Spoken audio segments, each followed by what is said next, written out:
Zezé Perrella, salvador da pátria? Apenas o Thiago Neves é o vilão nesse ano patético do Cruzeiro em 2019? Confira aí.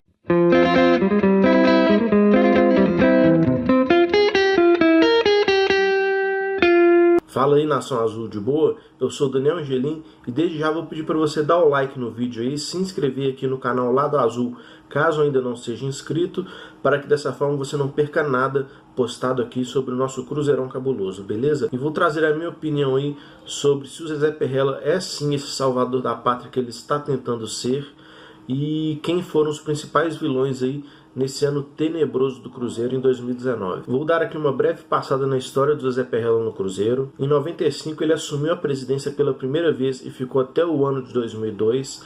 De 2003 a 2008 foi o seu irmão Alvimar Perrella, mas o Zé Perrella tinha força dentro, mandava também, porém tinha o seu irmão como nomeado presidente do Cruzeiro, e em 2009 ele assumiu pela última vez e ficou até 2011, nesse último triênio dele aí pelo Cruzeiro. Os títulos que eu julgo mais importantes aí durante essa era Perrella frente ao Cruzeiro foi a Libertadores de 97, Copas do Brasil de 96 e 2000, com aquele gol no finalzinho ali do Giovani de falta, vocês devem se lembrar. Também o Tricampeonato Mineiro de 96, 97 e 98. E também aquela tríplice coroa em 2003, onde ganhamos o Mineiro, a Copa do Brasil e o Brasileiro, onde o Alex destruiu com tudo. Outros pontos positivos da era Perrella no Cruzeiro foi a construção da Toca 2. Na época a Toca 1 era muito boa, já um dos melhores centros de treinamentos do Brasil. Com a Toca 2 o Cruzeiro modernizou e muito os seus centros de treinamentos. A base passou a treinar na Toca 1 e foi um ponto bem positivo aí para o profissional do Cruzeiro. E também a sede administrativa do Cruzeiro, que fica ali no Barro Preto, onde foi alvo de recentes pichações aí pela torcida do Cruzeiro. O Zezé Perrella sempre gostou muito de negociar jogadores, ele vendia todo mundo, nisso ele era bom, mas muitas vezes a gente não via o dinheiro dessas transações entrando no clube, sendo investidos em peças de reposição à altura, contratando outros jogadores bons, e muitas vezes a gente tinha a sensação de que esse dinheiro não existia. Pulando já para 2011 ali, onde foi aquele ano de quase rebaixamento, onde nos salvamos na última rodada fazendo 6-1 em cima das frangas, o Zezé Perrella fez um desmanche no elenco do Cruzeiro, vendeu jogadores como Dudu por 5 milhões de euros ao Dinamo Kiev, vendeu também o volante Henrique e o lateral direito Jonathan, ambos por 3 milhões cada um ao Santos, vendeu o zagueiro Gil por 3 milhões de euros ao Valenciennes da França, e também vendeu o Thiago Ribeiro a um clube uruguaio chamado Rentistas, que logo em seguida repassou ao Cagliari da Itália. Então foi só uma ponte ali, pois o seu empresário era o uruguaio, mas em seguida ele já foi jogar no Cagliari da Itália. Ou seja, nenhum jogador desses aí eram craques, mas foram bem vendidos com valores proporcionais ao da época, obviamente. Então nessa época aí entrou praticamente 40 milhões de reais nos cofres do Cruzeiro, e foi aquela ladainha até o fim do ano, sofrimento, assim como está sendo esse. E o Cruzeiro não teve o retorno técnico dentro de campo, o Cruzeiro não investiu em jogadores que pudessem reverter a situação e suprir a ausência desses que saíram. Então o Cruzeiro nessa oportunidade aí fez quase 40 milhões de reais em vendas, desmanchou o elenco. Tá certo que nenhum desses jogadores aí eram craques de bolas ou foram craques, mas eram sim bons jogadores que tinham atuações sólidas no elenco do Cruzeiro. E 2011 foi aquela sofrência que todo mundo já sabe, né? Como eu disse, escapamos na última rodada, ganhando das frangas com o famoso 6-1. E lembrando que ele fez esse desmanche aí, pois 2011 era o último ano seu frente ao Cruzeiro, então ele quis vender todo mundo para arrecadar o máximo de dinheiro possível para fazer vai saber o que com esse dinheiro, né? Então ele por pouco não vendeu o Montijo ao Santos também, só que a pressão foi muito grande na venda do Montijo, todo mundo cornetou, falou, então ele acabou não concretizando essa venda ao Santos aí, e foi a única coisa de boa que sobrou no Cruzeiro ali no seu finalzinho de mandato como presidente. E com isso o clube ficou sem bons ativos, ficou sem dinheiro em caixa e ficou com déficit dessa última gestão sua aí pelo Cruzeiro. Então foi uma passagem boa nos anos anteriores, foi um presidente muito vencedor sim, mas que vendia todo mundo, por muitas vezes não repunha as peças, mas conseguiu grandes títulos, construiu a Toca 2, então tem sim que ressaltar o que de bom ele fez pelo Cruzeiro, mas ele sempre esteve envolvido aí em lavagem de dinheiro, o dinheiro sumia na mão do Perrella. Então é um cara aí que desde o passado sempre esteve muito envolvido em confusões, então não dá para confiar 100% em um cara desse. Em 2013, um pouquinho fora do futebol aí, teve aquele episódio do helicóptero cheio de cocaína que pousou lá em Espírito Santo e foi apreendido, e foram ver o helicóptero era da família Perrella. Então tem mais esse caso aí. E voltando lá atrás, em 2003, o Zezé Perrella ficou por mais de 12 anos sendo investigado entre aspas, né, sobre uma possível lavagem de dinheiro na venda do zagueiro Luizão, que fez história no Benfica.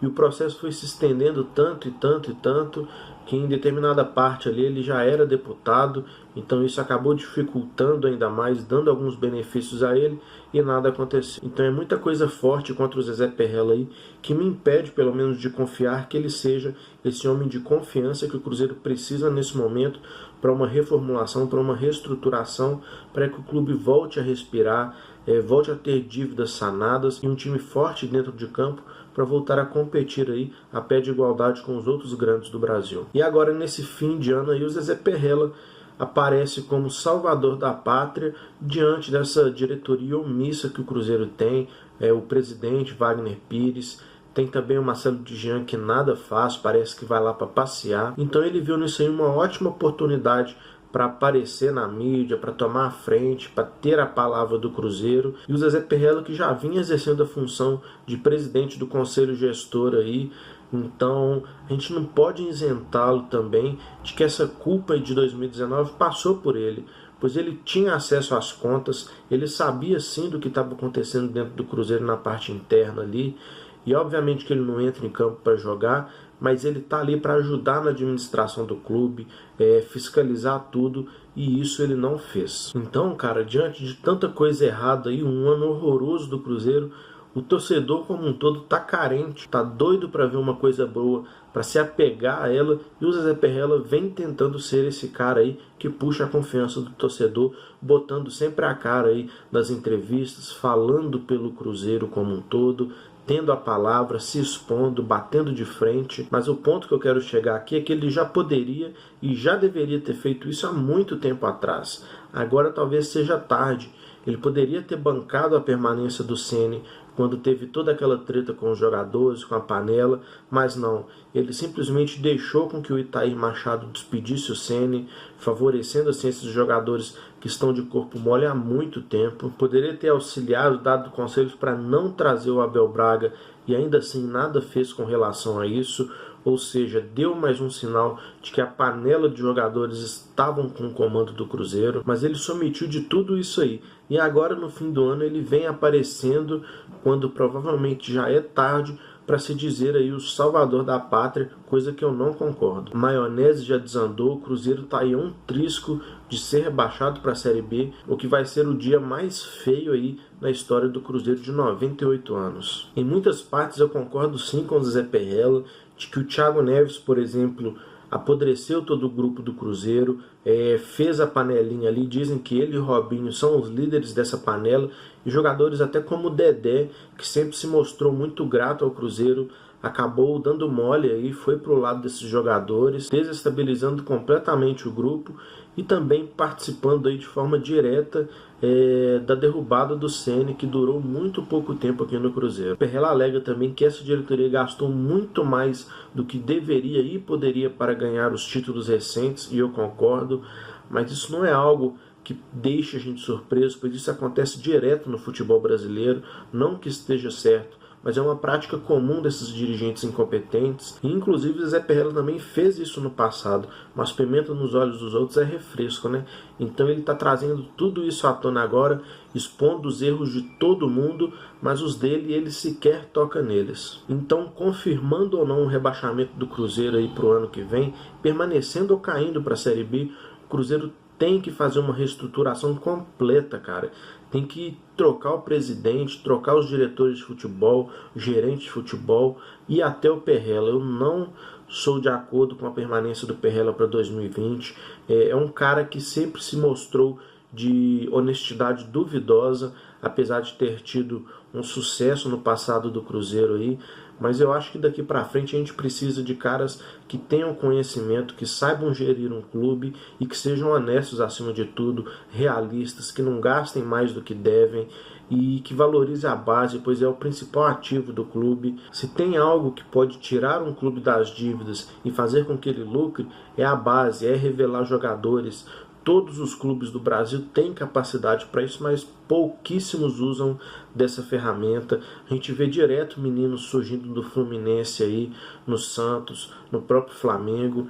E por que no Cruzeiro seria diferente? Tem que dar oportunidade, tem que deixar os meninos mostrarem o trabalho, não apenas formar e emprestar para qualquer clube, encerrar contrato, tem que deixar os meninos jogarem bola. E se tem uma coisa positiva que eu estou me apegando para 2019, é o uso da base. Tenho certeza que Kaká, que Adriano, que Ederson, que Maurício, Caio Rosa, Popó, tenho certeza que todos esses jogadores vão se destacar, vão dar o retorno técnico dentro de campo e futuramente vão dar um retorno financeiro muito bom para o Cruzeiro. Então, assim como um avião não cai só por uma falha, um clube grande como o Cruzeiro também não é rebaixado apenas por um erro. Então a diretoria tem muita culpa, os técnicos que aqui passaram têm muita culpa também, os jogadores principalmente têm culpa direta nisso.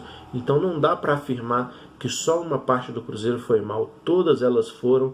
E a mescla de tudo isso está se resultando aí nesse ano tenebroso do Cruzeiro, que pode ser, com o rebaixamento à Série B, confirmado como o pior ano da história do clube. Então que 2019 sirva de lição para que em 2020 esses erros não sejam cometidos novamente e que a gente volte a ter um grupo forte, um clube forte, um time forte, para que em 2021 a gente tenha um centenário digno, lutando por títulos, com um time competitivo, para que a gente possa voltar aí a escrever as páginas imortais do Cruzeiro. Então é isso, não acho que o Zé Perrella é o salvador da pátria do Cruzeiro, assim como eu também não acho que o Thiago Neves, apesar de toda a babaquice que ele fez com o Cruzeiro, ele não seja o único vilão. E, como eu disse, são muitos os fatores que contribuíram para isso. Então esse foi o vídeo de hoje, expondo apenas a minha opinião aí sobre esses fatos recentes de tretas, de polêmicas envolvendo o Zé Perrella com todos os outros culpados dessa campanha horrorosa do Cruzeiro aí. E deixa o like no vídeo, se inscreva no canal aí para não perder os próximos. E tamo junto, mandando sempre vibrações positivas pro Cruzeirão aí, pois se a matemática permite, vamos sonhar que a gente vai permanecer ainda, né? Então valeu, é isso, um abraço, é nóis.